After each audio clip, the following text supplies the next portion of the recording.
জাহান্নামের এক মুহূর্তের আযাব কারো পক্ষে সহ্য করা সম্ভব না।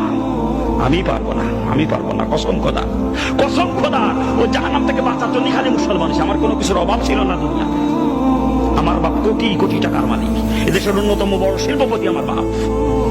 আমি যদি চাইতাম যে প্রতি সপ্তাহে গাড়ির মডেল চেঞ্জ করবো, আমি তাও পারতাম। আমার ঠেকানোর কেউ ছিল না দুনিয়াতে। এত সম্পদের মালিক আমার বাপ, এত সম্পদ, কোনো কিছুর কমতি ছিল না। আমি ছাত্রলীগের জেলা সেক্রেটারি ছিলাম, ছাত্রলীগের মাগুরা গভর্নমেন্ট কলেজের বিপি ছিলাম, বর্তমান প্রধানমন্ত্রীর এক সময়কার ডান হাত ছিলাম বলতে গেলে। আমি শেখর, মাগুরা শেখর, মাসাব মুক্তারের ছেলে, প্রধানমন্ত্রীর এপিএস, শোনেন নাম শোনেন না? আমি যখন জেলা ছাত্রলীগের সেক্রেটারি, শেখর ছিল সাংগঠনিক সম্পাদক।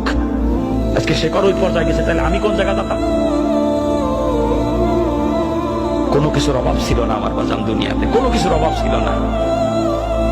কত দাপটওয়ালা মানুষ ছিলাম, কত দাপট ছিল, কিন্তু আল্লাহ পাক হেদায়েত দেবে, তাই এটা আল্লাহর মনসা। হেদায়েত কসম খোদার আল্লাহর হাতে, হেদায়েত কসম খোদা। যদি অন্য কারো হাতে হেদায়েত থাকতো, যত বড় বুজুর্গ হোক না কেন, আমার মতো বদমাইশের কাছে জীবনে হেদায়েতের বাণী নিয়ে যাইতো না কেউ। এত বড় কাট্টা বদমাইশ ছিলাম আমি, জানেন আপনারা।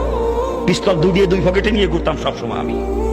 8জন 10জন বডিগার্ড থাকতো আমার সাথে, 8-10জন বডিগার্ড। মানুষ যদি খালি শুনেছে রানা মাস্তান আসতেছে, শোনেন নাই নামটা? শোনেন নাই? ডাক নাম ছিল রানা, মানুষ রানা মাস্তান পেয়েছি।